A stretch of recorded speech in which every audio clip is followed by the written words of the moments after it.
This is the Mickey Miles and More podcast, your one stop for information on Disney races, Disney vacations, Disney theme parks, and more. Now, here are your hosts for the Mickey Miles and More podcast, Michelle Scribner-McLean, Chris Eliopoulos, and Mike Scopa. Welcome back, Milers. I am your host, Chris Eliopoulos. With me today, as always, is the good doctor herself, Michelle Scribner-McLean. Welcome, Michelle. The good doctor's had it. She's teaching summer classes. The good doctor's taking all of August off, so don't send me your dissertations. Hello. I'm so happy to be here and happy to share some shout outs that we have for you. They are for new subscribers, Merritt Hoffman, our good Mickey Miler running friend, Laurie Weiner, and Lee Rosenbaum. Yeah, so thank you, everybody. Oh, awesome. Also with us is the good man himself, not Dr. Michael Scopa. Hi, not Doctor. I also do not play one on TV? The internet, YouTube. I guess. The internet? And YouTube. So I think for this particular attraction opening, I think I'm going to try to do a voice to make it easy on everyone. So I think as soon as so easy on us. if I do a good job, then you'll be able to guess it. Are you ready? Sure. You better fill the can this time or else. Monsters and Glass Floor. Very Roz, good. Very good. Who knew Roz had a Boston accent? But okay. And finally back with us is Deb Wills, the founder of allears.net. She's had 20 years of bringing the latest up-to-date information on all things Disney. She retired a number of years ago, but she's back and she graced us with her first online appearance. So welcome, Deb. Thank you so much. It's very exciting to be here and I appreciate the invitation and looking forward to getting back into some things. Just not 400% like I was before. I think you're underestimating. Yep. So Michael, this was all your work on this episode. So I'm going to basically turn the reins over to you. So tell us and tell the audience what we're going to be doing today. So what we're going to do is we're going to put this virus stuff away for a bit, and we're going to talk about something really, really fun and positive. And we all know that about a year or two ago, we started thinking about, well, there's a date coming up, October 1st, 2021, which will be the 50th anniversary of the opening of Walt Disney World. And of course, Walt Disney World wanted to make it a big deal, so they started doing all kinds of things in celebration of this anniversary. So what we thought we'd do is we'd go over all the things that Walt Disney World has been putting an effort into to make this a very special anniversary. So we have a list of everything, and each one of us is going to talk about one at a time. But I want everyone to keep in mind that some of these things have already been completed. Some things have already been opened or completed. There are some that are still in progress. There are some that I know at least one that may be gone forever, some that are on hold. But we wanted to go through the list. It's a long list. I don't think it'll be one show that will be able to handle the whole list. But we're going to talk about each one of these things, and we hope that it will take your mind off the virus and maybe get you thinking about coming down to Walt Disney World to celebrate with them on their 50th anniversary. Yay. After there's vaccine, you mean? After the vaccine. Yes. So with that, I would like to turn this over to our special guest, Deb Wills, to start us off. Well, the first one we're going to talk about is Cinderella Castle Royal Makeover. And I went and looked online the other day, and it was only announced in February of this year that they were going to do that. If it was announced earlier, somebody clued me in because I missed it. And there were very little details, as Disney is off to do. And then recently, I think within the last week, we're seeing photos of the castle. And so what they've done is taking like a sapphire blue dusting to the roof and added some gold trim. And based on the photos, I think it looks cool. I know initially a lot of people were like, oh no, the castle cake. Well, it doesn't look like a castle cake. I think it's actually well done from what I can see. Haven't seen it in person, but curious what you all think. Well, I've seen it, Deb, and I think it's very well done. I think that it's kind of subtle, but at the same time, you can see the changes. The turrets look kind of like almost like lavender, not lavender, purple. There's a pink. The body of the castle is kind of pink. I think that, I'm kind of pleased that they didn't go gaudy like they did for the 25th and for some other celebrations. And in many cases, they do makeovers with icons like the castle, because then they can sell merchandise with that new image. But I really, from what I've seen, I think they've done a great job. I don't know if it's complete. I think it's at least 90% done, but I really like it. Really like it. It looks Michelle? very regal, I think. Yeah. It does. Yeah. All right. So I'm going to talk about the Guardians of the Galaxy Cosmic Rewind roller coaster. And I think that I'm talking about this one because I love roller coasters and I love Guardians of the Galaxy. So it's going to be the first reverse launch coaster. So if you're not familiar with what a launch coaster is, if you've ever been on Rock and Roller Coaster, that's a launch coaster. So it's not one of these things that goes tick, tick, tick, tick, tick, tick, tick, and then you go. So it's so interesting that it's going to be reverse. So I'm really excited about that. We've all seen it if we've been to Epcot in the past year or so. We've seen it in the spot where Ellen's Energy Adventure is, sort of towards the parking lot. So, and it will begin in the Galaxarium, which is a place that shows the beginnings of the galaxy and features themed around Guardians of the Galaxy. And I've been on the rethemed Tower of Terror in Disneyland, and it is honestly, if it's anything like that, that is one of the best rides that I've been on, the best attraction. It is, to me, that is the attraction that really shows the power of theming. Something that was spooky before is hysterically funny. And I just think the Guardians of the Galaxy is, exciting, and there's a lot of really cool theming around it, and also very, very funny. So I think it's going to be really fun. I'm very excited about it. What do you guys think? So I guess as the Marvel guy, I'm supposed to talk. Yeah, look, I love Guardians of the Galaxy. I've worked on it, the book. I told people when the movie came out, it was going to be better than Avengers, and I remember Len scoffed at me and said, no way. And I think I proved everybody wrong. The only question I have about this one is the location. Epcot is always thought to be the, what do they call it? It was the education World's Fair every day type of thing. And and there's no education to this one. It's sort of like having monsters in Tomorrowland. What is the connection? So I just wonder about placement. What do you think, Mike? I'm kind of, in the same thought process with you, Chris. I was really surprised when I found out that it was going to be placed in what I think is going to be called the Discovery section of Epcot. They're going to rename parts of Epcot. I thought it should go into a place like MGM Studios, but that park is running out of space. Studios. Exactly. Disney's Hollywood Studios. They're running out of space, so I think they decided to put it there. I think that we may be looking at the beginning of some changing of the atmosphere in that part of Epcot over the next year or two. I think we're in store for some changes. Deb, Michelle, what are you thinking, Deb?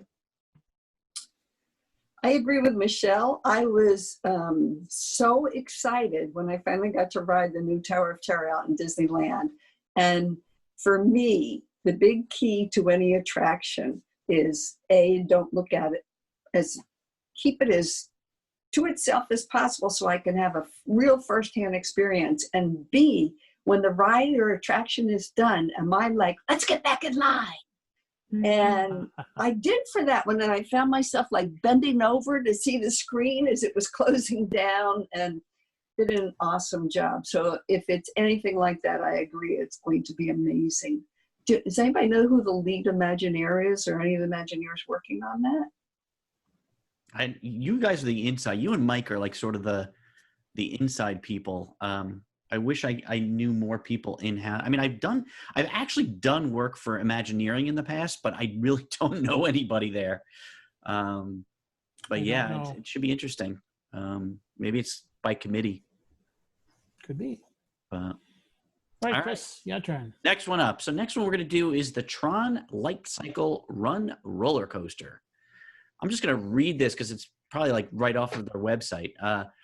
This high-speed roller coaster is currently under construction at Magic Kingdom Park. It's located next to Space Mountain in an expanded area of Tomorrowland. Its speed of 60 miles an hour will make it the fastest roller coaster at Disney World. I know, right? You're gone. The ride takes guests over a partially covered track while on light cycles from the movie Tron and Tron Legacy. Basically, you strap into this contraption. It's sort of like Pandora's Flight of Passage, and you're held in with a restraint on your lower back while sitting forward. So basically, you look like you're on a motorcycle or a light cycle. The ride doesn't go upside down, but you feel like you're traveling a light cycle with nothing around you. Makes this ride one of the most anticipated of the new additions. Mike, if you are brave enough to go on and keep your eyes open, what do you think of this attraction? You know, when I read, I got more and more information regarding this run cycle thing. I keep thinking of Hagrid's. There's a Hagrid attraction in Universal, and I wonder if it's the same type of ride vehicle. But this is going to be interesting. I've never been, and maybe someday I'll be a Tron fan, but I'm curious to see how this attraction is going to be received. I think that, again, it's a crazy place to put it, but I guess if you're going to put it anywhere in the Magic Kingdom, you're going to put it in Tomorrowland. So is it just like the one in Shanghai? I haven't been to Shanghai lately. I think it is. I think it is. So the woman Karen I was talking about before, her husband had worked for Disney as an engineer and helped to work on the one in Shanghai, and said it was absolutely fabulous. Just one of the best rides. So it's very much like, I'm sure people have seen videos, it's very much like the Flights of Passage where you have to sort of get on a bike, and it's that type of thing. But I think it's exactly the same thing. Have you been on that, Deb? No, haven't. I've not. I will. Should be interesting. All right, Mike, what's the next step? So this is one of the first ones that I think we're going to talk about tonight that's really going to be kind of really interesting. When Disney starts using terms like immersive and interactive experience, this is going to be the attraction that people are going to be thinking about. It's called the Star Wars Galactic Star Cruiser Hotel. It's going to be, I believe it's going to be built right on the side of where Galaxy's Edge is in Disney's Hollywood Studios. But here's the thing. Guests will be limited to 2 nights in this hotel. It's an experience where you are, when you first enter, you're immersed in the storyline. You're taken to a galaxy far, far away. The rooms have these special virtual windows that you look in, you're in outer space. It's pretty much an attraction, and it's going to be really expensive. There are estimates right now that let me see, what is it, 2 nights? If you spend 2 nights, 3 days in the hotel, you can be looking to spend per person somewhere between $3,000 and $3,500 for those 3 days. So if you go with your wife, Chris, it's going to cost you and Audra, something like between $6,000 and $7,000. It's a very kind of really interesting hotel.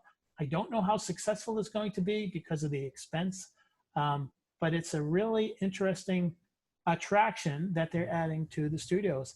I don't know when it's going to be ready, but I know that the original time frame was sometime late this year.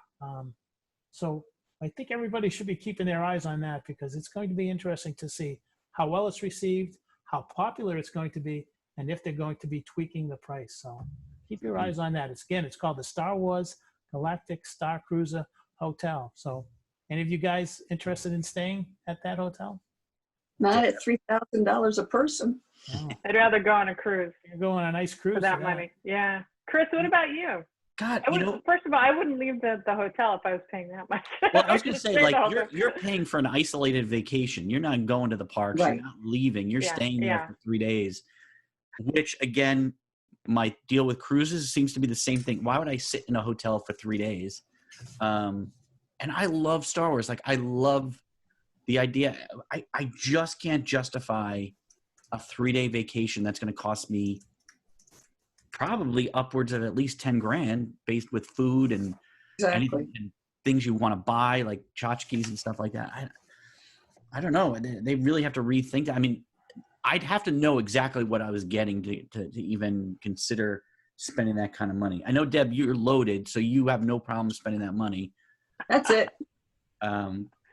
But are Wasn't you a Star the Wars fan original yet? estimate like $500 a night? And I thought that was expensive. Well, I think one thing to keep in mind that the number that I quoted, that's been bandied about in several areas. I do want to put a little asterisk or a caveat, and that is that in 1 or 2 areas that I found information regarding this hotel, there was a caveat that said, these prices could very well change based on demand. And I think that's true. If people say, forget it, I'm going to, like Michelle said, I'm going to go on a cruise rather than, go spend that much money. Maybe it will be, as Michelle said, maybe it's $500 a night. Maybe that's a little bit more palatable. I mean, that's 2 weeks of a regular Disney trip in a really nice hotel. Right. So that's going to be an interesting thing to watch, the actual rack rate of this hotel. Deb, would you go? One of the things we're forgetting is that there is a small portion of the population that has not more money than they know what to do with, but the sky's the limit in terms of vacations. People who live in Golden Oak, who it's not their primary home. Many other people, the ones that book all the suites on the cruises before anybody gets a chance to even try and get anything. Those people, I think, are going to want to experience that. I think there's a small niche, and maybe they're going to do it like the cruise line. When it first comes out, it's the lowest price, and then as demand increases, although there's not 2,000 cabins, but as demand increases, the price is just going to go up and up and up. All right. What do we want to do? You want to do, is Deb up next? Is that who's next? Oh, Yes, Deb's going to tell us some interesting things happening. One of the things that Disney also is doing, we're going to spread the 50th anniversary out into 5 years, 2.5 before and 2.5 after, which they have done before with special anniversaries. But one of the things they did was upgrade the movies in Epcot. And there's Beauty and the Beast, which is in the French Pavilion. And if you have a family, if you have Belle fans in your family, I think it's great. I personally didn't care for it, and I was a bit upset because initially I thought they were going to rotate it with Impressions de France. So 1 minute would be this, the next movie is that. But no, Impressions de France, unless it has changed, was only going to be shown twice an evening. And I found that really disappointing. You want something for the kids in there, but no, you took away the adult thing. Anyway, kind of boring too, I thought. I was bored too, and if it wasn't packed, I wouldn't have walked out because it's my first time seeing it. But the little girls were all going gaga.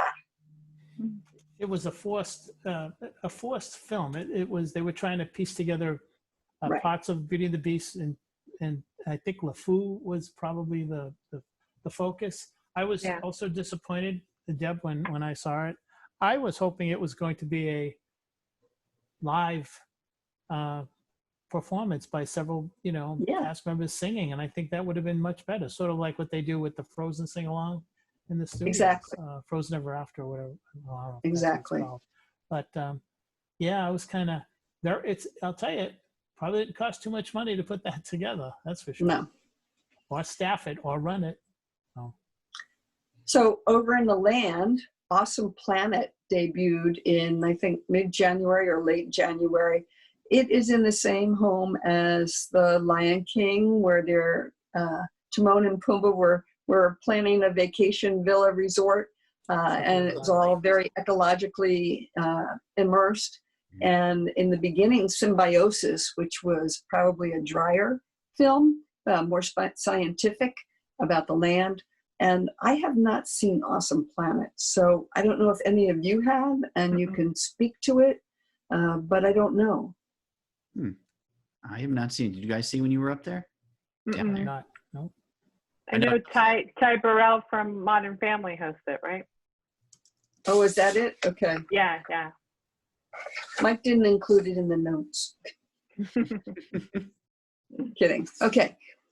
Two more left that we're aware of, and they're both in World Showcase. One is in China, where there's a brand new movie that had been rumored for years, and I'm not sure if it had debuted before the park closed, but I don't know a whole lot about it. And the other one is Canada, Far and Wide, which I did get to see. I enjoyed it. I thought it was a nice blend of what was and what's new. I enjoyed the music. I liked that they threw "Oh Canada" in there. So it's sort of like, okay, it's back to the beginning of the Canadian movies.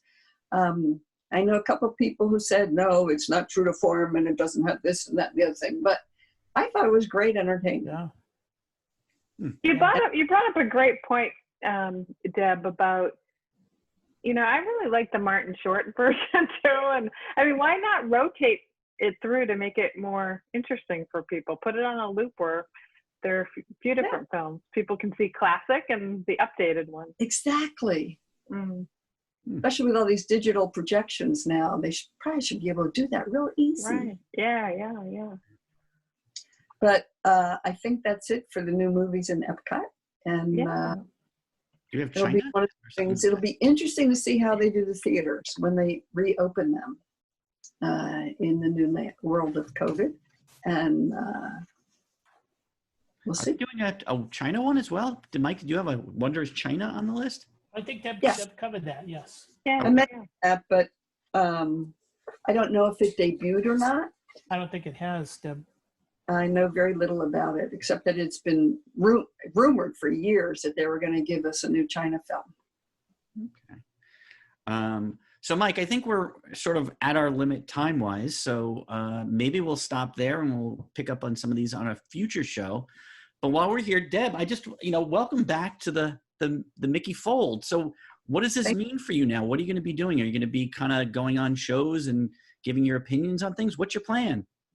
Well, pre-COVID, we actually did have a plan, not a formal business plan, but we had an idea of what we were going to do. We were very, very excited about it. We have a URL and we have a frame of a blog. But COVID really has taken the excitement out of that. We have to wait and see what's going to happen. I am enjoying not working full time. I can tell you that for sure. Taking 2 years off. First year was tough. And I couldn't sit still. But the second year, I'm kind of liking, live in Florida, go swimming in the morning, do whatever. But I want to get back into Disney. It's my passion, my love. And we'll see how all that frames out as time goes by. Well, where can people find you online so they can keep an eye on what you're going to be doing? Not many places at the moment. I'm on Twitter, but I don't have many followers. And I'm on Facebook, but I don't post there much. Likewise, Instagram. And selling things on eBay. Maybe I'll post that on my Facebook page. There you go. One thing I learned going through the whole shutdown and quarantine thing is I have way too much stuff. And I don't need all this stuff. Okay. So the only way I can part with it is to photograph it and hopefully make a few pennies. Is that why Michelle keeps taking pictures of Mike? Ditching him. Well, at least give people your Twitter account, so hopefully people will find you online, and you'll hopefully make announcements soon. And I know I'll be looking forward to it. I think it's Deb Wills. That was tough. That's Well, she's looking. Oh, go ahead. Well, at Deb Wills. While she's looking, I want to say one more thing before we say goodbye, which is on Sunday, Michael Scopa will have a milestone birthday. I will not tell what birthday it is, but it's a big one. It's a big one. And, 25? Yes. So That was he's 42. being shy. He's being shy right now, but I just want to wish you a happy birthday. And Thank you. you share your birthday with our friend Jeff Galloway. And yeah, so hopefully he's got Time some exciting- flies. Oh, Yeah, do you remember what we did on your 60th birthday? I Jeff know, was there. Yeah, we were in New York City, and I had. You're gonna get me all emotional. We had all my close Disney friends, and we had lunch at Sardi's, and then we went to see Mary Poppins, and we got to go backstage and talk to the director. And then we got to meet all the The whole cast. Yeah, the whole cast. I have autographs and all the whole cast, and that was That was a great weekend. That was great.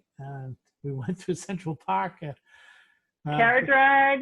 The thing I remember the most is that, New York's supposed to be the city that never slept. And boy, we went all over that city looking We for did. a place to eat pizza.